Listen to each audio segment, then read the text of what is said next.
లూకా సువార్త 5వ అధ్యాయము కొన్ని వచ్చలు. జనసమూహము దేవుని వాక్యము వినుచు ఆయన మీద పడుచుండగా ఆయన గెన్నెసరెతు సరస్సు తీరం నిలిచి ఆ సరస్సు తీరంలో ఉన్న 2 దోణులను చూచెను. జాలులు వాటి నుండి దిగి తమ వలలో కడుగుచుండిరి. ఆయన ఆ దోణిలో సీముడిన ఒక దోణి ఎక్కి దాని నుండి కొంచెం త్రోయమని అతన్ని అడిగి కూర్చుండి దోణి నుండి జనసమూహమునకు బోధించుండెను.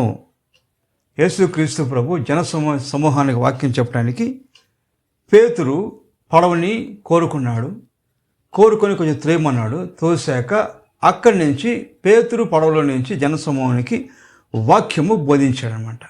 అనగా బోధిస్తున్నాడు వాక్యాన్ని. పేతురు తన పడవని యేసుక్రీస్తుకి ఇచ్చాడు.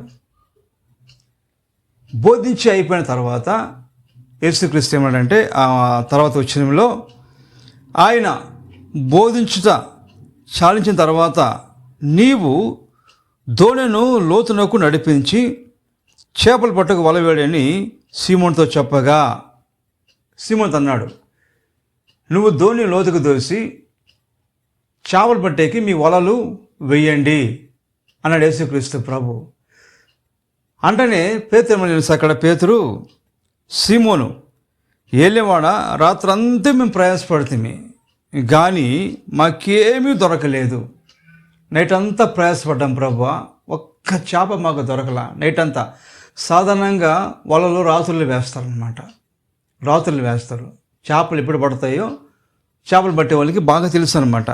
ఈ పేతురు కూడా అలాగే యేసుక్రీస్తు ప్రభుతో అన్నాడు, అయ్యా ఏలినవాడా నా ప్రభువా, రాత్రంతా మేము వలలు వేసాము కానీ ఒక్క చేప కూడా మాకు దొరకలేదు అని ఏమంటున్నాడు చూడండి. ఆయనను నీ మాట చొప్పున వలలు వేతుము. ఇప్పుడు మా జ్ఞానం బట్టి కాదు, ఇప్పుడు నీ మాటను బట్టి, మా తెలివితేటను బట్టి కాదు, ఇప్పుడు నీ మాటను బట్టి. మా తెలివితేటలు ఎప్పుడు రాత్రులు పడతాయి కానీ నీ మాట పొగులు. అంటే అసాధ్యము కానిది సాధ్యం చేస్తారన్నమాట దేవుని మాట. ఏదైతే అసాధ్యమో దాన్ని సాధ్యపరిచేది దేవుని మాట. ఇప్పుడు పగుళ్ళు చేపలు పట్టడం అసాధ్యం. చేపలు సాధారణంగా దొరకవు. చేపలు పడేది ఎప్పుడు రాత్రులు పడతాయి. అవి వీళ్ళకి తెలుసు. కానీ వీళ్ళు ఏమంటున్నారు, ప్రభువా మేమైతే మా తెలివికైతే మా జ్ఞానంకైతే రాత్రులు పడతాయి. ఇప్పుడు నీ మాట ప్రకారము అసాధ్యము కాని టైం ఇది. అసాధ్యం కాని టైంలో వేస్తాము, నీ మాట చెప్పిన వలలో వేస్తాము అని యేసయ్య చెప్పిన మాటకి ఎదురు మాట్లాడకుండా చెప్పినట్టుగా చేశారండి. చేసిన తర్వాత ఏమైనా తెలుసా, విస్తారంగా చేపలు పడ్డాయి. 2 దోణులు మునిగినంతగా పడ్డాయి. చూడండి, మన తెలివితేటలు వేరే, యేసయ్య జ్ఞానం వేరే. అందుకే వాక్యం ఉంటుంది, మన తలంపులకి ఆ తలంపులకి భూమి ఆకాశం తేడా అంట. ఎప్పుడు మన తలను బట్టి యేసయ్యని మనం ప్రేమించకూడదు, ఆయన మాటను బట్టి మనం దేవుని ప్రేమించాలి. యేసుక్రీస్తుని ఫోటోగా మనం పెట్టుకోకూడదు, వాక్యముగా పెట్టుకోవాలి.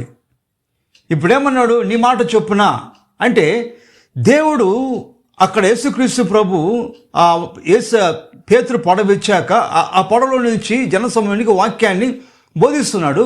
బోధించినప్పుడు పేతురుడు వాక్యం విన్నాడు. వాక్యం విన్నాక పేతురుకి విశ్వాసం కలిగింది. ఎవరి మీద? యేసయ్య మాట మీద. మనము దేవుని నమ్మడం కాదు ముఖ్యము, దేవుని మాటని వినడం ముఖ్యం అన్నమాట. దేవుని ఫోటో మన పనిచేయదు, దేవుని మాట మనలో పనిచేస్తుంది. యేసుక్రీస్తు ప్రభుని చూశాడు పేతురు, పడవిచ్చాడు, దేవుని మాటలు విన్నాడు, విశ్వసించాడు, దేవుడు చెప్పినట్టుగా చేశాడు, విస్తారంగా చేపలు పడ్డాయి. అందుకే ఆశీర్వాదము సమృద్ధిగా దొరికింది. ఎప్పుడు తెలుసా? దేవుని మాటని విన్నాక. ఒకవేళ అప్పుడు కానీ వినకపోయింటే, చాలే ప్రభా వాక్యం చెప్పారు అయిపోయింది, మాకు చేపలు పడే సంగతి తెలుసు, ఒకవేళ వస్తే నువ్వు రాత్రికి రా అన్నలా చెప్పాల పేతురు. నువ్వు నైట్కి వస్తే మాతో పాటు నైట్కి రా, మేము చేపలు వేస్తాం, ఎందుకంటే మాకు తెలుసు చేపలు ఎప్పుడు పడేది అనేవాడు. కానీ ఆ దేవుని వాక్యం ఆయనకి ఏం కలిగించింది? విశ్వాసం కలిగించింది. ఈయన ప్రకారంగానే మాటలేస్తే ఖచ్చితంగా